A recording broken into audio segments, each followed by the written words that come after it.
You know, there's something nobody really talks about in those Sunday morning services.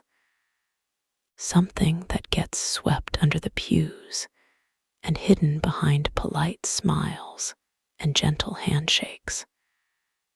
It's anger, raw, burning, throat-closing anger. And maybe you felt it. Maybe you're feeling it right now. This heat in your chest that makes you want to scream or throw something or just disappear. Let me whisper something to you. Something that might sound strange at first. Something that goes against everything you thought you knew about being a good Christian. Jesus. He can take your anger, all of it, every last burning ember of rage that's been smoldering in your soul. You see, we've been taught to be nice, to be calm, to have it all together. We've learned to paste on smiles when we're dying inside, to say we're blessed when we're barely breathing. And somewhere along the way, someone told us that anger was a sin, that good Christians don't get angry, that faith means always being peaceful and composed. But listen, really listen, because this might change everything. God is bigger than your anger, so much bigger, and He's not afraid of it, not even a little bit. Think about the Psalms for a moment, those ancient prayers and songs. You know what's in there, right there in the sacred text. David, a man after God's own heart, the Bible calls him in Acts 13:22. And David was furious sometimes, absolutely furious. In Psalm 13, David cries out, "How long, O Lord, will you forget me forever? How long will you hide your face from me? How long must I wrestle with my thoughts, and day after day have sorrow in my heart?" Can you hear the anger in those words, the frustration, the feeling of abandonment? David didn't pretty it up. He didn't make it sound nice. He brought his raw, unfiltered, bleeding heart to God. And you know what happened.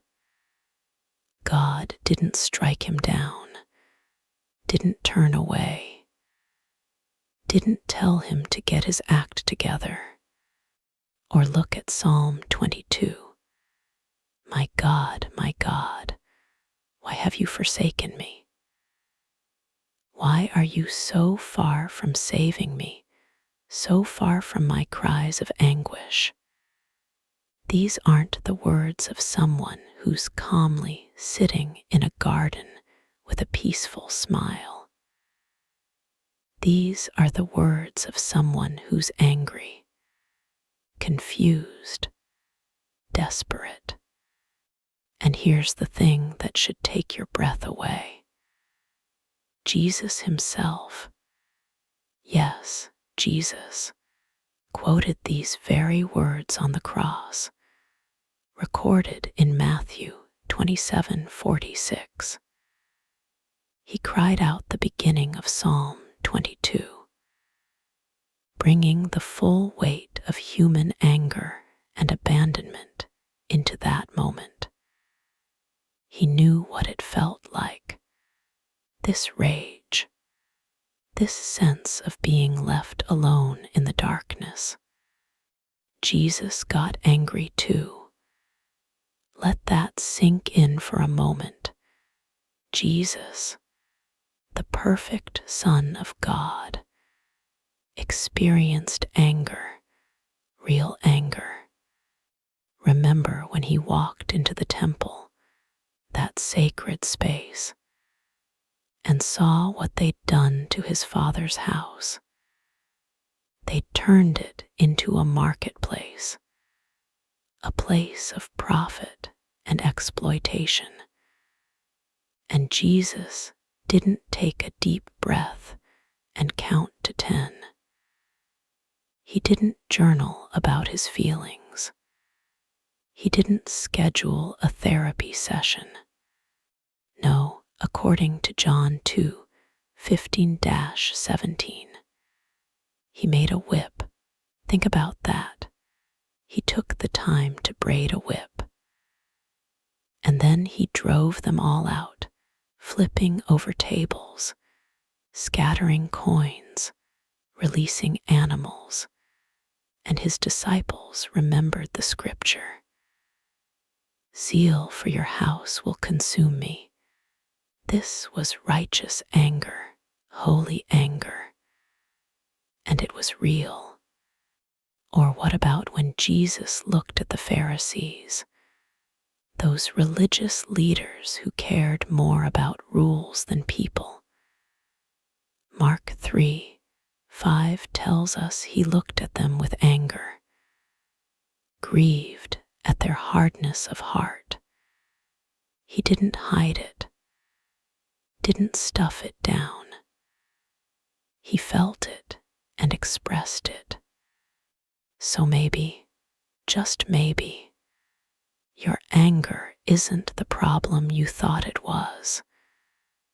Maybe the problem is what you've been doing with it, where you've been taking it, or more likely, where you haven't been taking it.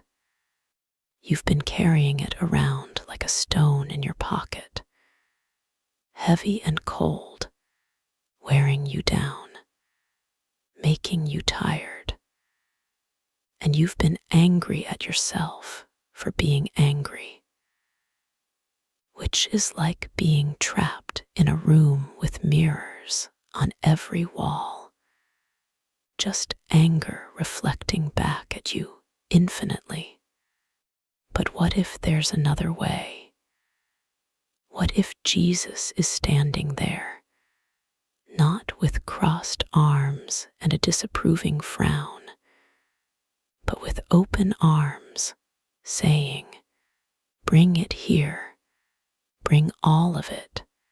I can handle this. I'm big enough." Think about the story of Job. Here was a man who lost everything: his children, his wealth, his health. His whole world collapsed, and his friends, those well-meaning friends, they told him to just accept it, to not question God, to stay quiet and faithful. But Job didn't stay quiet. He couldn't. The anger was too big, too consuming. And so he argued with God. He questioned. He demanded answers. He let it all out. Page after page of raw emotion and honest anger. And you know what God said when he finally responded? He didn't say, "Job, you shouldn't have been angry." He didn't condemn the emotion. Instead, in Job 42:7-8, God actually rebuked Job's friends, telling them they hadn't spoken what was right about him, the way Job had. Job's honest anger was more acceptable to God than his friends' false comfort. That should shake something loose in you. God preferred Job's honest rage to polite pretense. He wanted the truth, even when the truth was messy and angry and full of questions. So bring your anger about the diagnosis, the one that changed everything, the one that stole your future and replaced it with fear and pain. Bring it. Jesus knows about unexpected suffering, about feeling your body betray you. He hung on a cross, gasping for air, feeling every nerve scream. He knows. Bring your anger about the betrayal, the friend who lied, the spouse who cheated, the parent who chose something else over you, the person you trusted who shattered that trust into a million pieces. Jesus knows about betrayal too. Judas kissed him. Peter denied him. The crowds who praised him on Sunday screamed for his death on Friday. He understands betrayal in his bones. Bring your anger about the injustice, the way the wicked seem to prosper while you struggle, the way the cruel get promoted while the kind get trampled, the way the system protects the powerful and crushes the vulnerable. Jesus saw injustice everywhere he looked, the poor exploited, the sick ignored, the outsiders rejected. He felt that anger too. Bring your anger about the loss, the death that came too soon, the goodbye you weren't ready for, the empty chair at the table, the voice you'll never hear again. Jesus stood at his friend Lazarus's tomb and wept. John 11:35. And some scholars believe the Greek word used there suggests not just sadness, but indignation, anger at death itself, at the way it rips people apart. Bring your anger about the prayers that seemed to bounce off the ceiling, the miracles that didn't come, the healing you begged for that never happened, the silence when you needed to hear God's voice most. Even Jesus, in the Garden of Gethsemane, prayed in such agony that his sweat became like drops of blood. Luke 22:44. Asking if there was any other way, and the answer seemed to be no. He knows about prayers that feel unanswered. You see, Jesus is not some fragile deity who needs to be protected from your emotions. He's not going to crumble if you raise your voice. He won't abandon you if you pound your fists and cry out. He won't love you less if you tell him exactly how angry you are. In fact, he might love you more in that moment because you're finally being real with him, finally dropping the mask, finally trusting him enough to show him the parts of yourself you've been hiding. Think about a parent with a child, a good parent. When that child is hurt or scared or angry, the worst thing they can do is pretend everything's fine. The best thing they can do is run to their parent, even if they're crying or yelling, even if they're not making sense. because the parent can handle it. The parent's love is bigger than the child's emotions, and God is the perfect parent, infinitely patient, infinitely capable, infinitely loving. Psalm 103:13 says, "As a father has compassion on his children, so the Lord has compassion on those who fear him." He's not threatened by your anger. He's big enough to absorb it all. Maybe you're angry at him directly. Maybe that's the scariest anger of all, the anger at God himself, for allowing this, for not stopping that, for being silent, for seeming absent. And you've been terrified to admit it.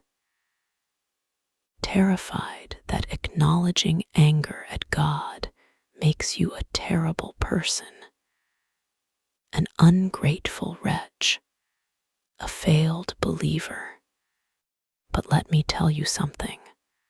God already knows. He sees straight through your polite prayers to the seething underneath. He hears the unspoken accusations. He feels the distance you're creating by pretending. And he's waiting for you to be honest, waiting for you to bring it to him instead of letting it fester. The prophet Jeremiah was angry at God. Read Jeremiah 27-9. "You deceived me, Lord, and I was deceived." Those are bold words, angry words, words that accuse God of trickery. And yet Jeremiah remained God's prophet. God didn't reject him for his honesty.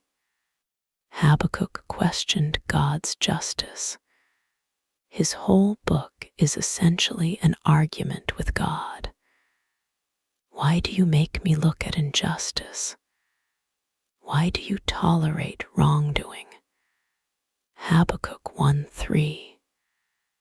And God answered him, engaged with him, took his anger seriously. The Psalms are full of what scholars call lament psalms, songs of complaint, of anger, of confusion. Psalm 88 is one of the darkest, ending without resolution, without a happy bow tied on it, just raw pain and anger.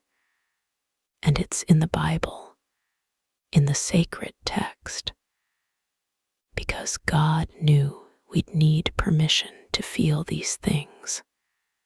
Your anger is not a mistake. It's not a sign of weak faith.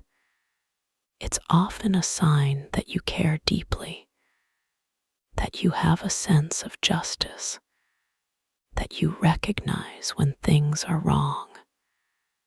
Ephesians 4:26 says, "In your anger do not sin." Notice it doesn't say don't be angry. It says be angry, but don't let it lead you into sin. There's a difference between anger and what you do with anger. Anger itself is just an emotion, a signal. Like pain is a signal that something's wrong in your body. Anger is a signal that something's wrong in your life or your world. It's what you do with that signal that matters. You can take your anger and let it destroy you. Let it make you bitter and hard. Let it poison every relationship. Let it consume you from the inside out. That's when anger becomes sin, when it becomes a wall between you and God, between you and others, when you nurse it and feed it and let it grow into something monstrous. Or you can take your anger to Jesus. Let him transform it. Let him show you what to do with it. Let him heal the wounds underneath it. Because anger is often a secondary emotion. Underneath it, there's usually pain, or fear, or grief, or helplessness. When you bring your anger to Jesus, something happens. He doesn't just take it away like wiping a whiteboard clean. That's not usually how he works. Instead, he enters into it with you. He validates it. He helps you understand it. And slowly, in his time, he transforms it.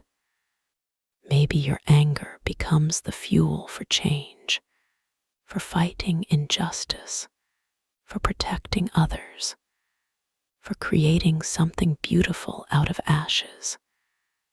Some of the greatest movements of justice and mercy in history were born from righteous anger. William Wilberforce's anger at slavery, Martin Luther King Jr.'s anger at racism, Mother Teresa's anger at poverty.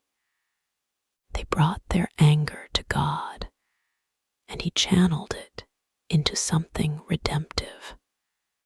Maybe your anger becomes the path to deeper honesty in your relationship with God, stripping away the pretense, the performance, the fake spirituality, until you're standing naked before him, raw and real, and discovering that he loves you even more in that vulnerable state.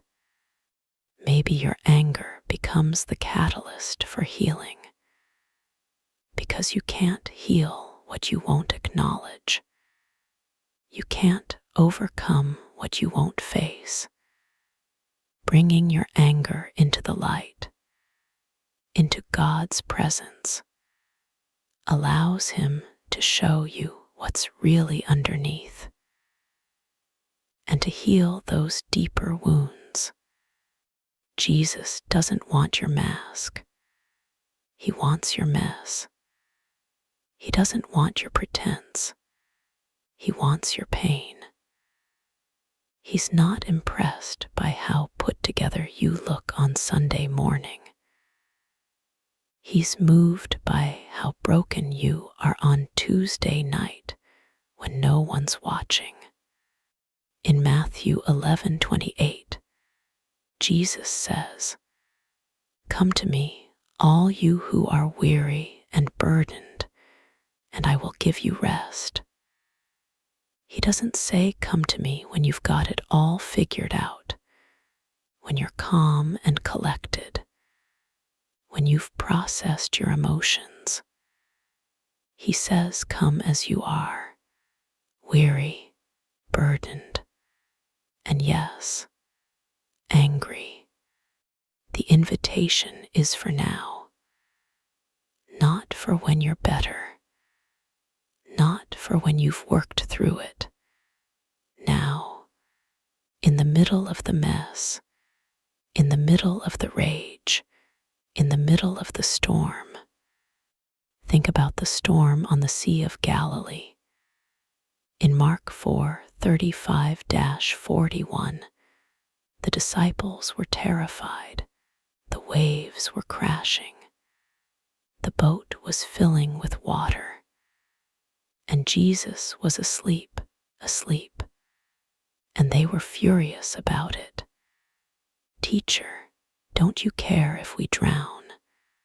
There's anger in that question, accusation. And Jesus didn't rebuke them for their anger. He calmed the storm.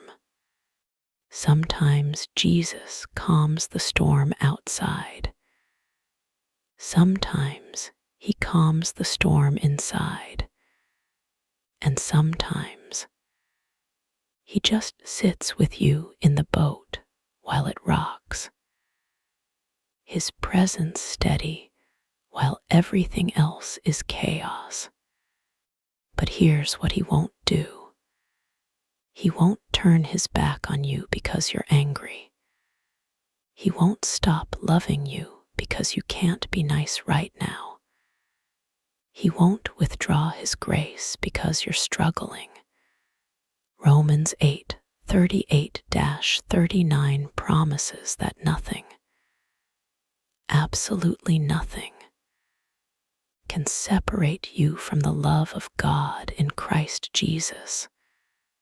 Not death, not life, not angels, not demons, and not your anger. You might be thinking, but I've been angry for so long. I've held onto this for years, decades maybe. It's who I am now. It's become part of my identity. Can Jesus really handle that? Can he really heal something that's become so deeply embedded? And the answer is yes. Yes, he can. Because he's not just big enough to take your anger in the moment. He's big enough to take years of accumulated rage, layers and layers of hurt and betrayal and disappointment. He has infinite capacity, infinite patience, infinite love. Look at Peter, the disciple who was so sure of himself, so confident, who swore he'd never deny Jesus. And then, when the moment came, he did it 3 times, cursing and swearing to emphasize his denial. Matthew 26:69-75.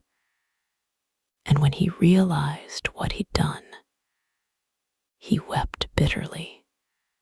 Imagine the anger Peter must have felt at himself, at his weakness, at his cowardice, the rage of self-hatred, of failure, of knowing he'd abandoned the one he loved most.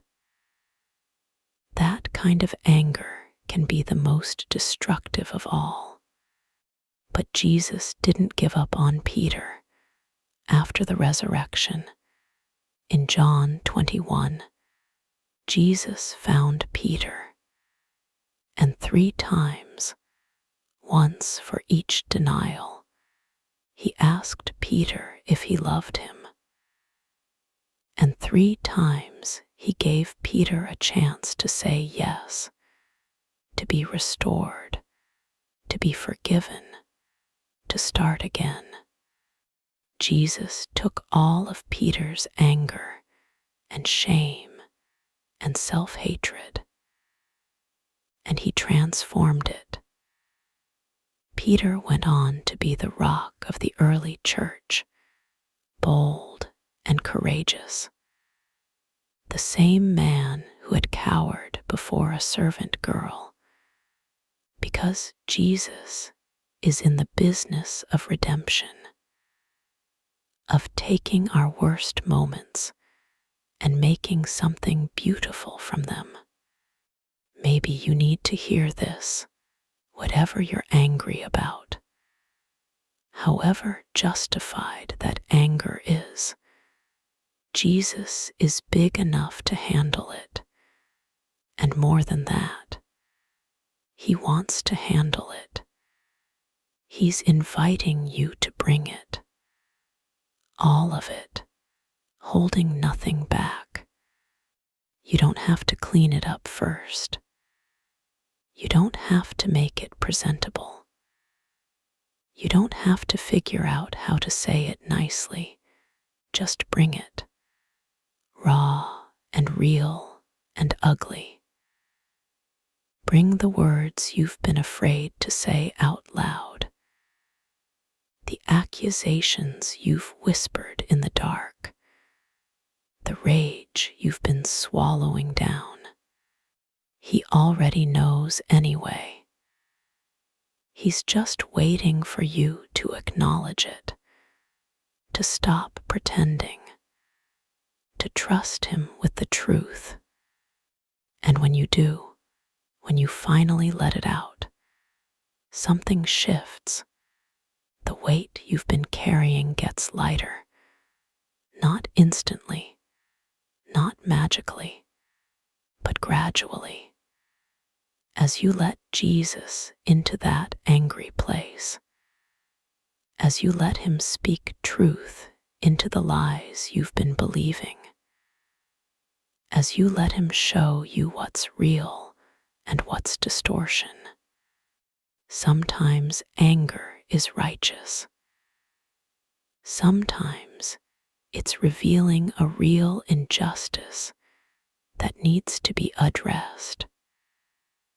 Sometimes God gives us anger as a tool, a motivation, a fire that drives us to make things right, to protect the vulnerable, to stand up against evil. But sometimes our anger is misdirected, aimed at the wrong target, or disproportionate to the actual offense, or based on misunderstanding. And Jesus can help you sort that out, can show you what's valid and what's distorted, can help you direct your energy where it will actually make a difference. The key is bringing it to him first, before you act on it, before you let it control you, before you do something you'll regret. Bring it to Jesus and let him be the filter. Let him show you what to do with this fire burning inside you. James 1:19-20 says, "Everyone should be quick to listen, slow to speak, and slow to become angry, because human anger does not produce the righteousness that God desires." Notice it's talking about human anger, unfiltered anger, anger that hasn't been brought to God, anger that's acted on impulsively. But when you bring your anger to Jesus, when you let him into it, it becomes something different, something that can be redeemed and redirected. Moses had anger issues. Remember when he killed the Egyptian in Exodus 2? When he struck the rock in anger, instead of speaking to it like God commanded in Numbers 20. His anger got him in trouble, kept him from entering the promised land. But God still used Moses, still spoke to him face to face, still made him the deliverer of Israel, because God looks at the heart, at the core of who we are, not just at our struggles, our failures, our angry moments. And when Jesus looks at you, angry and struggling, and barely holding it together. He doesn't see someone who's beyond help. He sees someone worth dying for, someone he loves so much that he stretched out his arms on a cross, someone whose anger he's willing to take, to absorb, to transform. Maybe you've been trying so hard to get rid of your anger, to pray it away, to rebuke it, to fast it into submission. And it keeps coming back, keeps resurging. And you feel like a failure because you can't conquer it. But what if you've been approaching it wrong? What if, instead of trying to eliminate it, you need to bring it to Jesus and let him show you what it's really about? What's underneath it? What needs healing? Anger is often like the check engine light in your car. The light itself isn't the problem. It's telling you there's a problem somewhere deeper. You don't fix the car by removing the light. You have to look under the hood. Bring your anger to Jesus and ask him, what is this really about? What am I really feeling? What wound is this protecting? What fear is this masking? And listen, really listen, for his gentle voice speaking truth. Maybe you're angry because you feel powerless, because things are out of your control, because you can't fix what's broken. And underneath that anger is fear, terror even of the unknown, of the uncertain future. Jesus says in Matthew 6:25-34, do not worry about your life. And he goes on to talk about how God cares for the birds, for the flowers, and how much more he cares for you. He's not dismissing your fear. He's inviting you to trust, to believe that even when things feel out of control, they're not out of his control. Maybe you're angry because you feel unseen, unheard, like no one understands, like no one cares. And underneath that anger is loneliness, isolation, the ache of being unknown. But Psalm 139 tells us that God knows everything about you. He's familiar with all your ways. He perceives your thoughts from afar. Before a word is on your tongue, he knows it completely. You are fully known, fully seen, fully understood, even when no one else gets it. Maybe you're angry because you've been hurt so deeply, wounded so profoundly. That anger is the only thing standing between you and complete collapse. It's your armor, your protection. And you're afraid that if you let it go, you'll be vulnerable again, exposed again. Jesus knows about wounds. Isaiah 53:5 says, by his wounds we are healed. He took wounds, deep wounds, deadly wounds, so that he could heal yours. He's not asking you to drop your armor and be vulnerable to more harm. He's offering to be your protection, your shield, so you don't have to do it alone. The journey from anger to healing isn't quick. It's not linear. It doesn't happen because you prayed one prayer or had one breakthrough moment.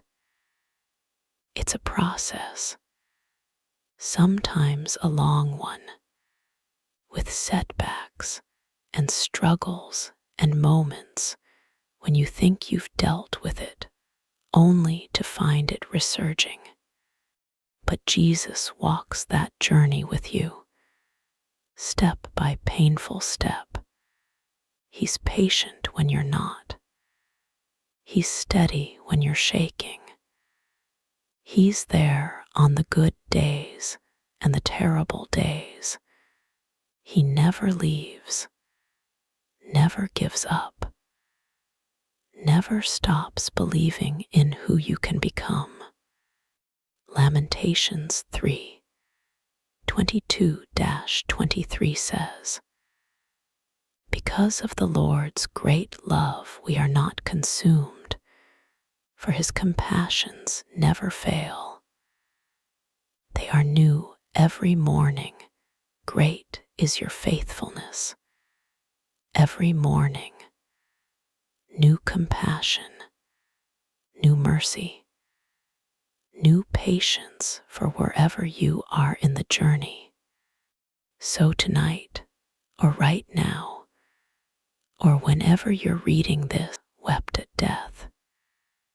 He called Lazarus from the tomb with a loud voice in John 11:43. He hates death. He conquered it. And he holds those who are left behind. You might be angry that justice hasn't come, that the person who hurt you hasn't faced consequences, that the wrong hasn't been righted, that evil seems to win. And it's hard to trust a God who allows that. But Romans 12:19 says, "Do not take revenge, my dear friends, but leave room for God's wrath, for it is written, 'It is mine to avenge, I will repay, says the Lord. Justice is coming.'" Even if we don't see it now, even if it doesn't look like we think it should, God sees everything, and he will make all things right. You might be angry that your marriage died, that promises were broken, that love turned cold, that you're alone when you thought you'd have a partner. Jesus knows about covenant breaking. Israel was called his bride, and she was unfaithful again and again. And yet he remained faithful. Hosea's whole story is about this: God's relentless love even when we're unfaithful. And he can heal even this. You might be angry that your dreams died, that the door slammed shut, that the opportunity passed, that time ran out, that it's too late.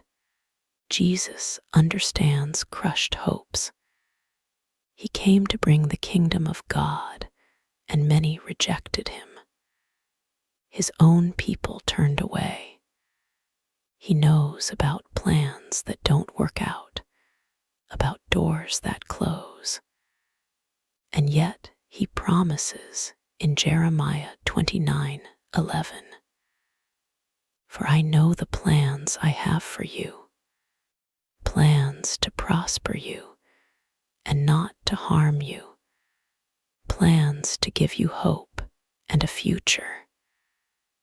Even when you can't see how, bring it all, every bit of anger, every ounce of rage, every moment of fury. because Jesus really is big enough. His love is vast enough. His grace is sufficient enough. His power is strong enough. 2 Corinthians 12:9 records Jesus saying, "My grace is sufficient for you, for my power is made perfect in weakness." Your anger, your struggle, your inability to fix this on your own, it's not disqualifying you. It's positioning you to experience God's power in a way you never could if you had it all together. He specializes in taking broken things and making them beautiful, taking ashes and giving beauty, taking mourning and giving joy.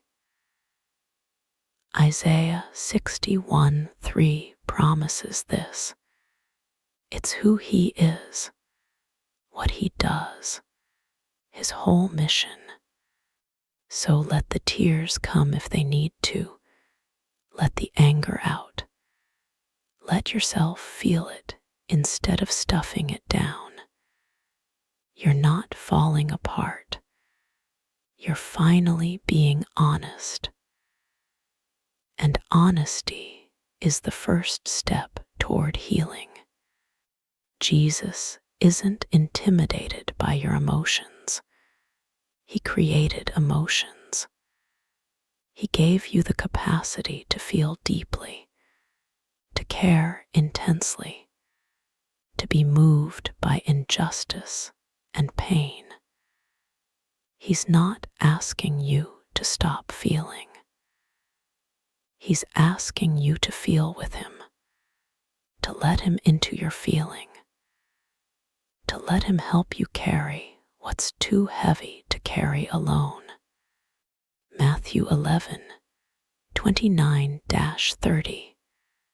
Jesus says, "Take my yoke upon you and learn from me, for I am gentle and humble in heart, and you will find rest for your souls. For my yoke is easy and my burden is light."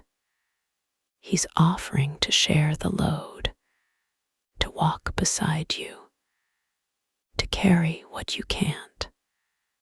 The anger might not disappear overnight. Healing takes time.